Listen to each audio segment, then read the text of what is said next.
සුබ උදෑසන good morning තවත් ලස්සන උදෑසනක ස්වාමීන් වහන්සේගේ ලස්සන වචනයක් ඔබේ අවශ්‍යතාවෙනි දෙයක් කිරීමේ බලාපොරොත්තු වෙන්න පාස්ටර් ඔස්මන් සුපුරුදු පරිදි උදෑසනම ඔබගේ ලස්සන නිවසට ඇවිදින් සිටිනවා. ඉතින් අද දවසේ IC daily devotion එක නරඹන්න ඇවිල්ලා සිටින ලෝකේ විවිධ රටවල ඉඳන් ඇවිල්ලා ඉන්න සියලු දෙනා තම ආදරයෙන් සහ ගෞරවයෙන් මම පිළිගන්නට කැමතියි. අද දෙවියන් වහන්සේ ඔබට කතා කරන්නට යනවා. අද දවසේ ඔබේ ප්‍රශ්නෙට විසඳුමක් තිබෙනවා. ඔබ අද යන්නේ මෙතනින් පිරීලා. ඔබ අද දවස ආරම්භ කරන්නට යන්නේ ජයග්‍රහී කෙනෙක් ලෙස. මා හැමදාම කියන ලෙස මා ඔබට උනන්දු කරන්නේ යාත්නා කරන්නේ නැතුව, බයිබලයේ කියවන්නේ නැතුව දවස ආරම්භ කරන්න එපා.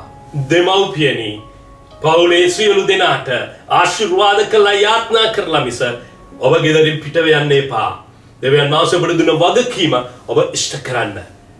ඉතින් අද දවසේදී අපි හැම කෙනෙක්ම එකමුලට වෙලා එක්සිට් වෙලා වචනය අසලා යාත්නා කරලා දවස ප්‍රබෝධමත්ව අපි ආරම්භ කරමු. මම කැමතියි අද සුපුරුදු පරිදි සියල්ලට ප්‍රථම ඔබේ අවශ්‍යතාව වෙනුවෙන් යාත්නාවක් කරන්න. ඔබේ රෝගය වෙනුවෙන් යාත්නාවක් කරන්න. ඔබේ රෝගෙ පිට අත තබා ගන්න. ඔබගේ යාත්නා ලින්කොල ටික අතට ගන්න. අපි යාත්නා කරමු. සර්ව බලධාරී දෙවි පියාණෙනි, යේසුස් වහන්සේගේ නාමයෙන් රෝග පිට අත තබාගෙන යාත්නා කරන සියලු දෙනා ඔබට බාර කරනවා. විවිධාකාර යාත්නා ලින්කොල අතට වෙන සියලු දෙනා ඔබට බාර කරනවා. යේසුස් ක්‍රිස්තුස් වහන්සේගේ නාමයෙන් දැන් ඔබ වහන්සේගේ පිළිතුර මෙයට අත්දකින්න සලස්වන්න. යේසුස් වහන්සේගේ බලය කරන කොටගෙන දැන් මෙයව නිදහස් වේවා. මෙයව නිදහස් වේවා. මෙයව නිදහස් වේවා. ශරීරය ඇතුළත පිට තියෙන සියලු රෝගය, පවුලේ ප්‍රශ්නේ, මුදල් ප්‍රශ්නේ, විවාහ වෙලා දරුවන් නැති ප්‍රශ්නේ, මත් කුඩු වලට පුරුදු වෙලා ජීවිතේ වෙනසක් සොයනවා. මුරණ්ඩුකම නිසා දරුවන් නොමග ගොස් තිබෙනවා. සියලුම දෙනා ඔබගේ හස්තයට බාර කරනවා. විදේශගත අපේ සියලු සහෝදර සහෝදරයන් ඔබට බාරයි. මේ කොරෝනා වෛරසය නිසා ඔව් මුණ දී තිබෙනා වූ ඒ ශාරීරික මානසික ප්‍රශ්න වහන්සේ දකිනවා. දෙවි සමිඳුනි, ඔවාසේ මේගේ පිළිතුරු උවමැනව. මේ ආසද පොළොවද මවා පාලනය කරන ජීවමාන දෙවි සමිධානෙනි, ඔබ වහන්සේ මේ මිනිසයා ගැන සලකනු මැනව දෙවි සමිඳුනි. පිහිටුව මැනව, සරණුව මැනව. දැන් යම් කෙනෙක් ස්වාමිනී මේ යාත්නාව අසමින් යාත්නා කර ගන්නවද, අන්න ඒ කෙනා කොයි ස්ථානයේ සිටිනවද, කොයි රටේ ඉන්නවද, මොන වාතාවරණයක් එක්ක ඉන්නවද, ඔබ වහන්සේම ස්වාමිනී හාස්කමක් කරන්න. හාස්කමක් කරන්න. ඔවුන් වටා තිබෙන අන්ධකාරයේ බලය යේසුස් වහන්සේගේ නාමයෙන් අපි ඉවත් කරන අතර දැන් දෙවියන් වහන්සේගේ මහිමය ඒ ස්ථානවල දැන් මේ ඇයට අත්දකින්න සලස්වන්න. ඔබ වහන්සේගේ මහිමය මේ ඇයට දැන් දැනෙන්න සලස්වන්න. ඔබ ස්පර්ශ කර, ස්පර්ශ කර, ස්පර්ශ කර. රෝගී ශාපේ බලය දැන් ඉවත් වේවා. අන්ධකාරයේ ශාප බල දැන් ඉවත් වේවා.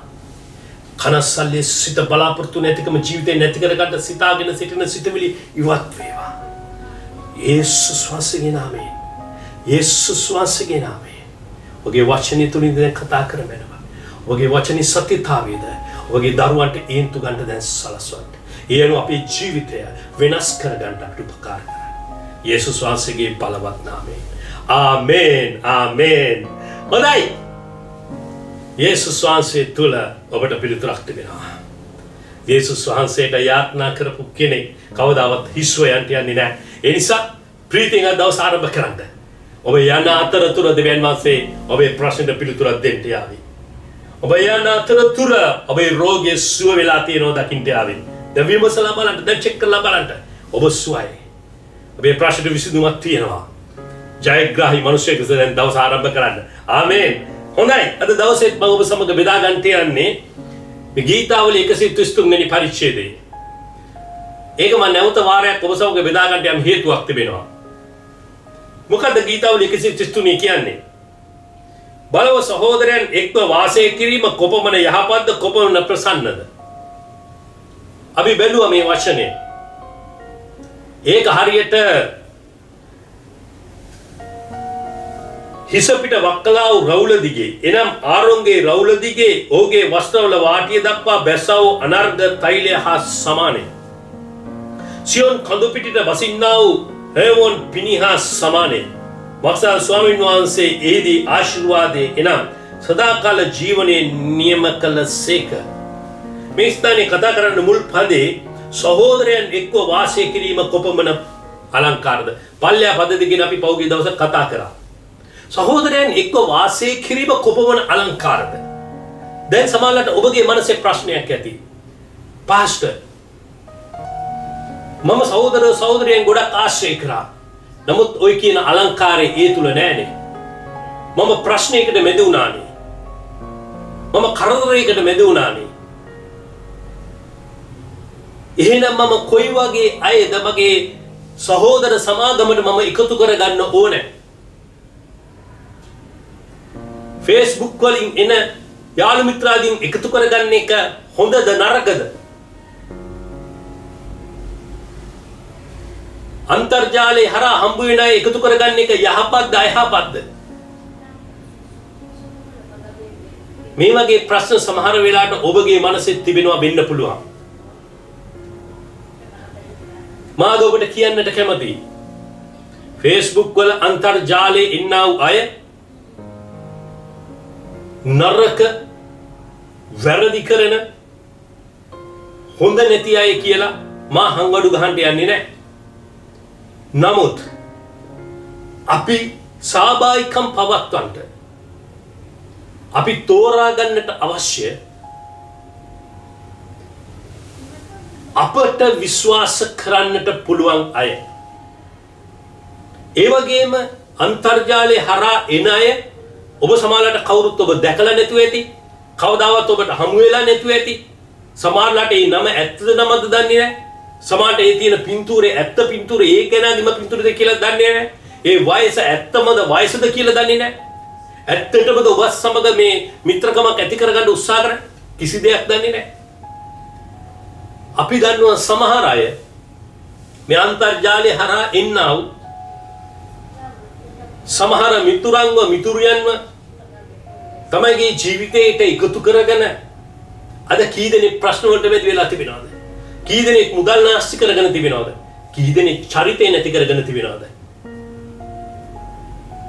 කී දෙනෙක් පෞල් ජීවිත කඩාගෙන තිබෙනවද? කී දෙනෙක් අද අපහසුතාවයට පත් වෙලා තිබෙනවද? සමහර අය Facebook පාවිච්චි කරනවා තමාගේ අනන්‍යතාවය ගොඩනගා ගන්නට. දෙවියන් වහන්සේගේ දරුවන්ගේ අනන්‍යතාවය තමයි දේව දරුකම, ශුද්ධකමේ අලංකාරය ඇතුව ජීවත් වෙන එක. සමහර වෙලාවට සමහර අයගේ Facebook දැක්කහම ඒ අය තමා විකුණනවා. තමා සෝ ඇන් සෝ කියලා පෙන්වන්නට උත්සාහ කරනවා. තමා කවුද කියලා පෙන්වන්නටද? එහෙම නැත්නම් තමා දෙවියන් වහන්සේගේ දරුවෙකු බව සමාජයට ඒන්තු ගන්නන්නටද ඔබ සලස්වන්නේ? අන්තර්ජාලයේ තිබෙන දේවල් ඒවා නරකද? නෑ, ඒවා හොඳයි. ඒ දේ ඔබ පාවිච්චි කරන්න ඕනේ. තමාගේ ජීවිතේ විනාශ කරගන්නටවත්, තමා කවුද කියලා සමාජයට පෙන්눔 කරන්නටවත් නෙවෙයි. දෙවියන් වහන්සේගේ දරුවෙනි, ඒ දේ ඔබ පාවිච්චි කරන්නට ඕනේ. දෙවියන් වහන්සේගේ නාමය මහිමයට පත් කරන්නට, සුභාරංචි පණිවිඩය සමාජයට රැගෙන යන්නට. අද ව්‍යාපාර ලෝකයේ අන්තර්ජාලය පාවිච්චි කරනවා ඔවුන්ගේ ව්‍යාපාර සමාජයට රැගෙන යන්නට. දෙවියන් වහන්සේගේ දරුවෙනි, ඇයි අපි තාමත් මේ යල්පැන දේවලුත් අපි සිතාගෙන සිටින්නේ? අපිට පුළුවන් වෙන්න ඕන මේ පාවිච්චි කරන්න දෙවියන් වහන්සේගේ රාජ්‍ය මහිමයට පත් කරන්න. අන්තර්ජාලයෙන් එන මිතුරන්ව ආශ්‍රය කිරීමේදී ඔබ දන්නවා සමහර අය ගෲප් හදාගෙන ඉන්නවා ක්‍රිස්තුස් වහන්සේ තුල ඔබ වැඩ කටයුතු කරන්න. ඔබ හැම වෙලේම බවුන්ඩරි ලයින් එකක් ඔබ තබා ගන්න. හැම වෙලේම ඔබ සීමාවක් තියාගන්න. එතකොට ඔබ අමාරුවේ වැටෙන්න යන්නේ නැහැ. මේ මම ප්‍රකාශ කරන්නේ අන්තර්ජාලයෙන් එන මිතුරු මිතුරියන් ඔබ සහෝදර සමාගමට එකතු කර ගැනීමේදී ඔබ ප්‍රවේශම් වෙන්න ඕනේ. ඔබ සීමාවක් ඔබ පනව ගන්නට අවශ්‍යයි. ඒ වගේම ඔබ දන්නවා මේ ස්ථානයේ කියන්නේ සහෝදරයන් එක්ක වාසය කිරීම කොපමණ අලංකාරද? ඒක අලංකාර නැති වෙන අනිත් දේ තමයි ඔබගේ මිතුරු සමාගමේ අනවශ්‍ය දේවල් සිද්ධ වෙනවා නම් ඒ සම්බන්ධතාවයන් එමෙතන ඒ සහභාගීත්වය අලංකාරයක් වෙන්න යන්නේ. ඒක ප්‍රශ්න ගොඩක් වෙන්න යනවා. වැරදි සම්බන්ධකම් ඇති කර ගන්නවා නම් එතන වැරදි මුදල් ගනුදෙනු ඇති වෙනවා නම් වැරදි කතා වැරදි දේවල් උපදූපේ සමාගම තුල කතා කරනවා නම් අනිත් අයගේ වැරදි එතන කතා කරනවා නම් අනිත් අයට පහර ගහන්න කතා කරනවා නම් අනිත් අයගේ අයින් වෙලා ભેදයක් ලෙස ඔබ ක්‍රියා කරමින් යනවා නම් ඒ සහභාගීත්වය අලංකාර එකක් වෙන්න යන්නේ ඒක අප්‍රසන්න එකක් වෙන්න යනවා. ඒක අලංකාර එකක් වෙන්න යන්නේ එතන රජ කරන්නේ නපුරා මාංශය. ඒකයි මම කලින් කිව්වේ සහෝදර එක්ක වාසය කිරීම අලංකාර එකක් වෙන්නේ කොහොමද? ඒක දෙවියන් වහන්සේගේ වචනේ ප්‍රකාරයට ඒ සහභාගීත්වය තිබෙන්න අවශ්‍යයි. එතන අනවශ්‍ය දේවල් වෙන්න හොඳ නැහැ. මුදල් ගැනදෙනු විනිවිදභාවයකින් තිබෙන්න ඕනේ. අනිත් පාර්ශවය සමග වැරදි සම්බන්ධකම් ඇති කර ගැනීමට ඔබ පෙළඹෙන්නට හොඳ නැහැ. ක්‍රිස්තුස් වහන්සේ තුල ඔබ ක්‍රියා කරන්න අවශ්‍යයි. එතකොට ඒ සහභාගීත්වය තමයි අලංකාර එකක් වෙන්න යන්නේ. එහෙම නැත්නම් ඒ සහභාගීත්වය අලංකාර එකක් වෙන්න යන්නේ නැහැ. මම අද මේක ඔබට තේරුම් කර දෙන්න උත්සාහ කරන්නේ. සමහරු කියනවා කොහොමද පාසමේ කිතුරු සහභාගීත්වයක් මේ සහෝදරයන් එක්ක වාසය කරන අලංකාර එකයි කිව්වට කොහොමද වෙන්නේ නැත්තේ? වෙන්නේ නැත්තේ අර මම ඊයත කියපු දේවල් නිසායි. ඒ නිසා ඔබගේ කිතුරු සහභාගීත්වය 3 දෙනෙක් වෙන්න පුළුවන් 4 දෙනෙක් වෙන්න පුළුවන් 5 දෙනෙක් වෙන්න පුළුවන්. ඒක අලංකාර එකක් කරගන්න නම් ඔබ දෙවියන් වහන්සේගේ වචනේ ප්‍රතිපත්ති මත ඒ කිතුරු සහභාගීත්වය තබා ගන්න මහන්සි ගන්න. යහපත් දේ කතා කරන්න, හොඳ දේ කතා කරන්න. එතන කතා කරන්න දෙවියන් වහන්සේ ගැන. කතා කරන්න ප්‍රේමයෙන්. එතන තියෙන්න ඕන සමාව දීම. එතන තියෙන්න ඕන සමාව ගැනීම. එතන තියෙන්න ඕන දෙවියන් වහන්සේගේ වචනේ සඵලත්වය. එතන තියෙන්න ඕන යහපත්කම. එතන තියෙන්න ඕන ධර්මිෂ්ඨකම. එතන තියෙන්න ඕන සුද්ධකමේ අලංකාරය. එතකොට තමයි ඒ ආරොන්ගේ ඉසේ රවුල දිගේ ඒ වාක්‍ය දක්වා ඒ ගලාගේ ගිය ආකාරයට ඒක අලංකාරව තිබෙන්නේ. එතකොට තමයි ඒක ඒ සියොන් කඳු පිටට වසින්නා වූ ඒමොන් පිනිහා සමානව අලංකාරව තිබෙන්න යන්නේ. මා විශ්වාස කරනවා මේ කුඩා වචනය ඔබගේ ජීවිතයට ආශිර්වාදයක් වෙන්න ඇති කියලා. අපි යාඥා කරමු. අපට ආදරය කරන ආදරවන්ත දෙවි පියාණෙනි, යේසුස් ක්‍රිස්තුස් වහන්සේගේ නාමයෙන් අපි වාසයේ සුද්ධ පාමුලට එනවා. අද දවසේදී ස්වාමිනී මේ ඉගෙන ගත්තා වූ මේ වචනේ ප්‍රකාරයට ක්‍රියා කරන්නට ඔබගේ දරුවන්ට උපකාර කරමැනව. ඒ සඳහා සුද්ධාත්ම මඟ පෙන්වීම, ඒ සුද්ධාත්ම ආලේපය ඔබගේ දරුවන් සමග තැබුව මැනව. පියාණෙනි, මගේ යාඥාව නම් දෙන්නෙක් හෝ තුන් දෙනෙක් හෝ හතර දෙනෙක් සහෝදරයන් සහෝදරියන් එක්ක එක්රාසු වෙනවද? එතන ඔබගේ වචනේ සත්‍යතාවය රාජ කරන්න සැලසුව මැනව. යහපත්කම එතන තැබුව මැනව. සුද්ධකමේ අලංකාරය එතන තබා ගන්න උපකාර කරන්න. අනවශ්‍ය දේවල් ඉවත් කර ගන්න උපකාර කරන්න. දැන් මේ වචනය ඇසුව සෑම කෙනෙක්ම ඔබගේ බලවත් හස්තයට බාරයි. මට ආශිර්වාද කරමැනව. ඒ වගේම පියාණෙනි, වියාත්නා කරන අපේ ශ්‍රී ලංකා දේශය වෙනුවෙන් අපේ දේශයට ආශිර්වාද කරන්න. අපේ දේශයේ පවතිනා වූ මේ වාතාවරණය ස්වාමිනී වෙනස් වෙන්න සැලසුව මැනව.